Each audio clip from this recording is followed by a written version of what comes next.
We'll be joined by VCU head coach Shaka Smart. Coach, if you want to open up with a statement about tonight's game, and then we'll open the floor for questions. Hey, Brian. How's it going?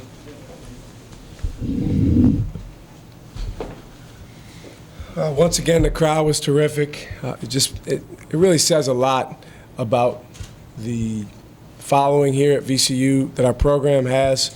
When on a night like tonight, a lot of the kids have gone home for the holidays, and we can still sell this place out. And not only was it full, but it was a very energetic crowd.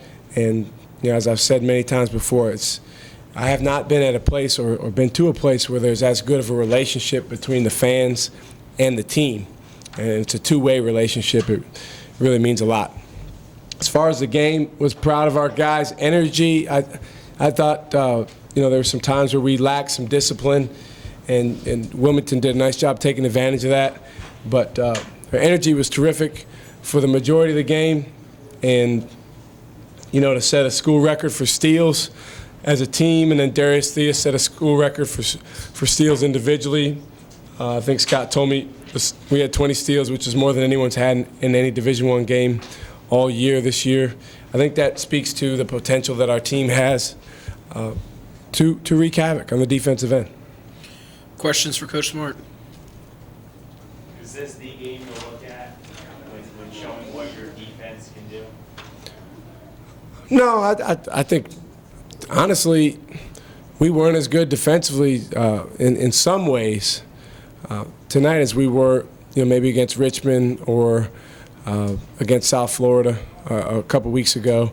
In other ways, when you get 20 steals, you force 28 turnovers. That really jumps out at you. So, I think our pressure on the ball was very good, and I think that set the tone, got them on their heels a little bit. Coach, can you describe the chemistry? What's the difference between making a team turn the ball over and then turn the ball over and result in points? Can you just kind of describe what's going on with this team, the chemistry, where they're making teams pay for their mistakes? Well, our guys pull for one another, and they try to create plays for one another. Particularly when Troy Daniels gets in the game, they want to get him shots. They do a really good job when we get steals or in transition, finding Troy and getting him shots. And I think our players really to a man, they share the ball very, very well. We had 19 assists tonight. We could have had a lot more if we'd have made a few more shots, but I think we do a nice job of that. We have a pretty unselfish group. Shaka, what is the length and quickness of this team, especially on the perimeter, allow you to do that maybe you haven't been able to do? Yeah, we're a little bit longer, and we're a little bit more athletic than we've been, a little bit taller. And then Breonte Weber, we didn't have him before. And just that one piece, that changes things a lot. So what the length and quickness allows us to do is, to be honest, play man-to-man defense, 94 feet, and bother some teams and get teams uncomfortable so that maybe they have a harder time running their offense. You said you've been on not to try to get guys to cross over. You got 3 or 4 tonight. Do you not want to see him reach in when people do that? Well, it's a fine line.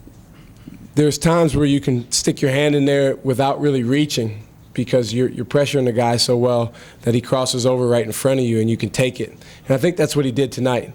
But then when you lunge or take yourself out of position, that's when he gets himself in trouble. And he did that tonight a few times too. It's a fine line. We can't ask him to play incredibly hard and wreak all this havoc and then expect him to play flawless in terms of his discipline, particularly for a freshman. But he is a special force out there defensively, and I thought it would probably be him to break the individual steals record, but the season is still young.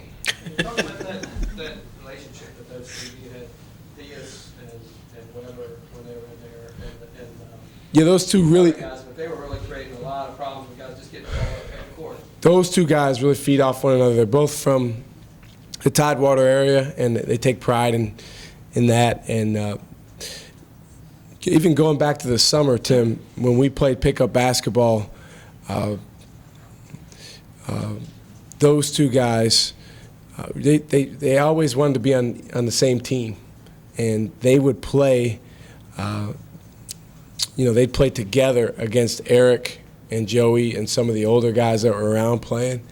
And, we're not allowed to be in there watching, but from all reports, from the other guys, they held their own and they really liked playing together. So that started several months ago. Coach, did you think Weber would be such a difference maker defensively so soon? Yes. He's as good. When he was in high school in AAU, he's as good of a defensive guard as I've ever seen. To be honest with you, he's just scratching the surface. What he can do, he's got to get stronger. I mean, he's a little willowy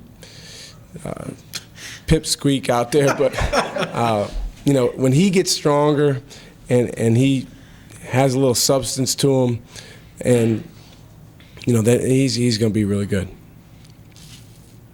Coach, just started asking the same question about Javonte back in the run last March.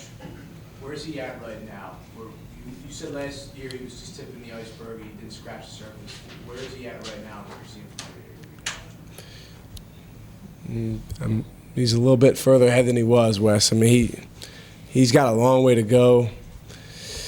To be honest with you, he's got to consistently play hard. He had 16 points and 9 rebounds tonight, and I'm hard on him. I'm probably too hard on him, but he could have had twice that. We got to throw him the ball more, too. That's the other thing is we shoot all these threes, and a game like tonight we could get a lot of open threes, but we got to give him the ball because he can score and he can play in there. But I did think, going up against Rendleman, who's been playing terrific all year, we talked to Javonte that he was going to have to match Rendleman's motor, energy, and Rendleman had a good game. He had a double-double, but I thought, Javonte getting 16 and 9, we at least, we're able to go, for maybe we didn't win that matchup, but we didn't lose it. Shaka, was it as simple as your length and quickness and being able to rotate different guys on Adam Smith? You are the first team to hold him, to a bad percentage, hold him out of double figures. Well, he's a great player, and I remember watching him in AAU and thinking, well, whoever gets that kid is getting a really good one. He's going to score a ton of points in this league. We felt like watching him, on tape, that in some ways he's better than Tomko, and he's only a freshman. But we paid him a lot of attention in the scouting report, and I thought our guys did a good job of staying disciplined and forcing him into tougher shots. Talk a little bit about Trayvon Mack tonight and what he's been able to do in the last couple games. Yeah, he's a good player. He's just scratching the surface. I mean, he just turned 18 a couple months ago, so he's our youngest guy by far. He's learning. It's good that he's seeing the ball go in a little bit more. As you know, his percentage early on, he missed a lot of shots that normally he would make. But, down the stretch, I just kept calling plays for him because, he can score. And, we're going to need him at times to be able to come in and give us a lift offensively. I thought he did a nice job of that tonight. But he's a guy who can get to the foul line, and he's a guy that can get in the lane, and he's a good finisher. So future's bright for Trey. Anything else for Coach? Coach, solid win to open up conference play, and the emergence of Georgia State. How do you feel this team's going to stack up against the rest of the league? Well, it's early. It's the thing about comparing everybody in non-conference is everyone's played such different schedules. So, it all depends on, how much better you get from week to week to week and, who you've played so far. I wouldn't go too much by people's records right now. Right now we're tied with 5 other teams at 1-0. But the thing about the CAA is, it's a 12-round fight. If it was a boxing match, it's going to go 12 rounds, and you've got to come to play every round. I think there's a lot of teams in this league that have a chance to win the league right now on December 17th. We're one of them. We're definitely one of them. So we just got to keep getting better. We got a few non-conference games before we get back to thinking about CAA play, but that'll come quickly, and we're really going to have to step up when we play some of these league games, because the thing about the CAA, and I said this last year when we were in the NCAA tournament, the teams in the CAA, they present all kinds of different challenges for a team like ours, for any team, defensively, offensively. So you have to find a way to be at your best every night, but in different ways. You know, you're playing Drexel, you better come with your hard hat on. If you're playing against William & Mary, you better be ready to guard their stuff. You know, Old Dominion, obviously, you got to play against the zone. So that's just to name a few. So I'm excited. It's going to be a great year in the league. I think it's going to be very competitive, and it's up for grabs. Anything else for Coach Smart? Thanks, guys. Thanks, guys. Coach.